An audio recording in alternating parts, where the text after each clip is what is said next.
Hello, welcome to Storytime with the Bell Museum. My name is Sarah Reimer and I'm the Youth and Family Programs Manager.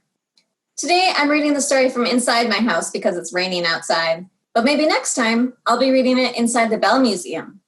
We reopened to the public on Thursday, July 23rd, and we're so looking forward to seeing all of our Bell families come back as soon as they're comfortable to visit. Did you know that something amazing happened 51 years ago on July 20th, 1969? What do you think it was? On that day, NASA's Apollo 11 mission landed on the surface of the moon, and the astronauts came out to take one small step.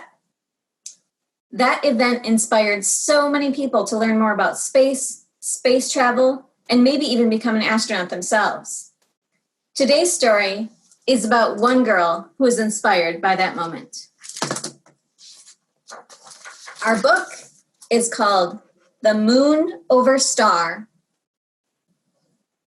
It's by Diana Hutts Aston with pictures by Jerry Pinkney. Oops. And it's published by Dial Books for young readers.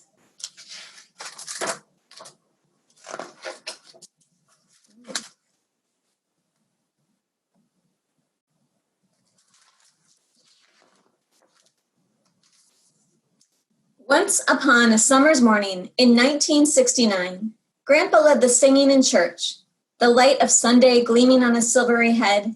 Through the open windows, our voices sailed over Star, our town. Then we bowed our heads and prayed for the astronauts, Neil Armstrong, Edwin Aldrin Jr., and Michael Collins. If all went well, a spaceship would land on the moon today, and I dreamed that maybe one day I could go to the moon too.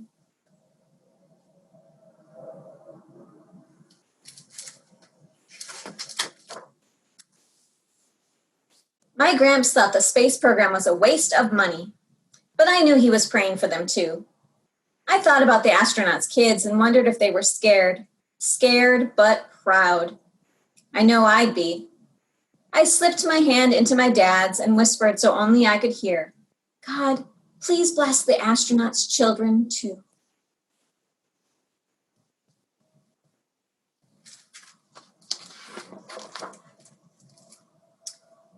Once upon a summer's noon, my cousins and I scouted Gran's watermelon patch for the biggest one.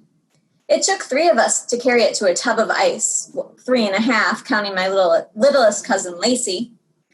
We decorated the picnic table with pails of wildflowers. Then, our chores done, we built our own spaceship from scraps that we found in the barn.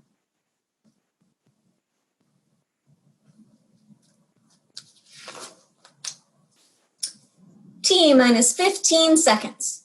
12, 11, 10, 9. As the oldest grandchild, I got to be launch controller and Commander Armstrong.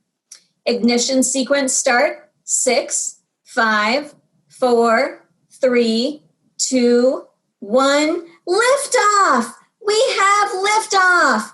We closed our eyes, imagining with all of our might the rumble, the roar and the force of the Saturn rocket blasting the spaceship into the stars. And then we were rushing through space at 25,000 miles per hour.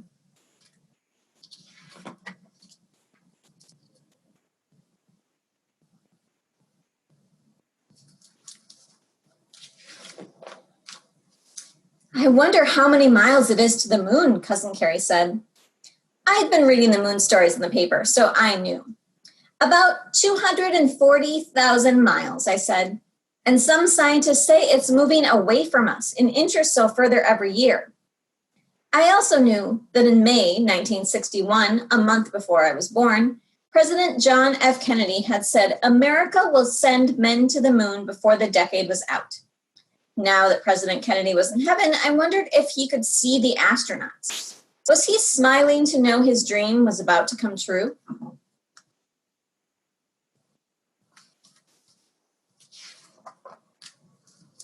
That afternoon, we were helping Gramps with the tractor when Gran hollered, "Come quick, they're landing!" Gramps kept right on tinkering with the engine. The rest of us ran pell-mell for the house and squirmed around the television screen as it glowed with equal parts of moon and the spaceship called Eagle.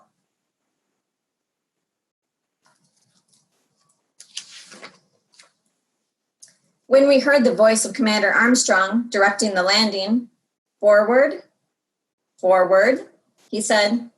Then the newsman we all knew, Walter Cronkite, exclaimed, "Man on the moon!" For a split second, we were silent. The whole universe must have been, as we waited to hear the voice of an astronaut 240,000 miles away. And then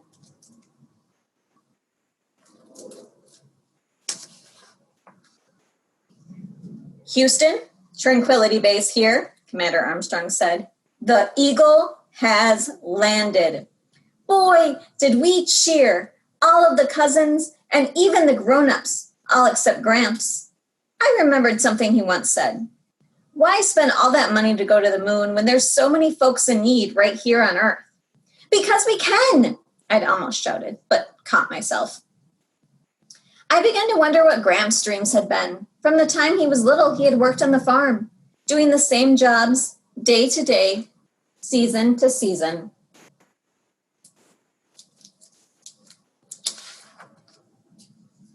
When the crickets began to sing, Gramps took out his pipe. I pulled off his dirt-caked boots for him and stomped around the porch. "Gramps, will you watch it with me tonight? The moonwalk?" "I'm mighty worn out today," he said. "But maybe." Suddenly, I could see how tired he was. Lifetime tired. There were deep lines in his face, a farmer's face, an old farmer's face. "All right, Gramps," I said. "It's okay."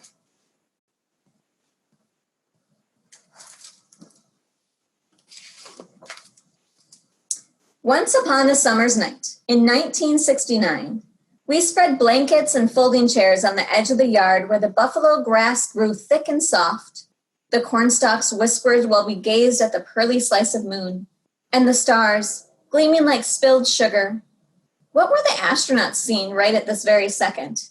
Could they see beyond the moon, to Mars or Neptune or Jupiter? We passed around a bowl of popcorn. What I could see above me and what I could see in my imagination was better than any picture show.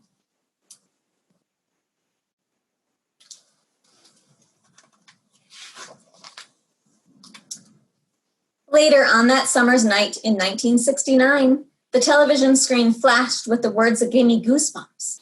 "Live from the surface of the moon."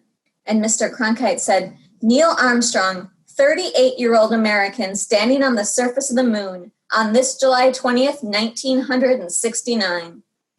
I didn't know it then, but there were 600 million people the world over watching with me and listening when Commander Armstrong said, "That's one small step for man, one giant leap for mankind."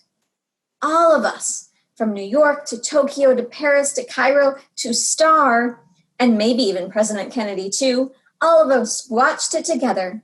The astronauts bounding across the moon like ghosts on a trampoline. I felt a hand on my shoulder. "I reckon that's something to remember," Gramps said quietly.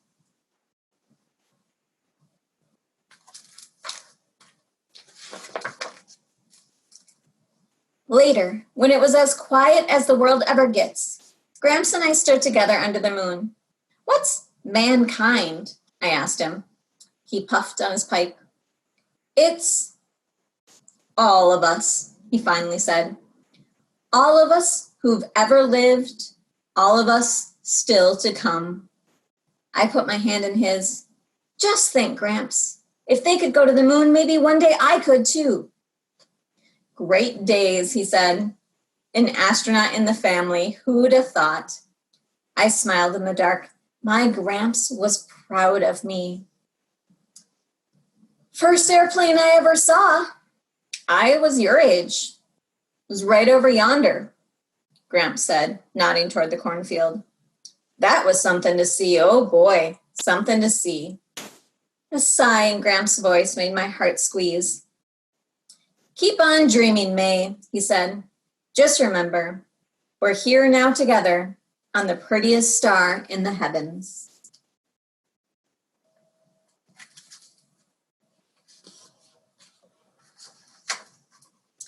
Gramps had looked to the moon all of his life.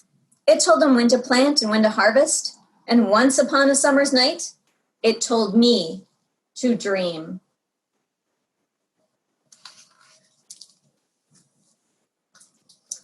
Have you ever dreamed of traveling to space? As I mentioned earlier that was an amazing day, there's another amazing thing happening this year.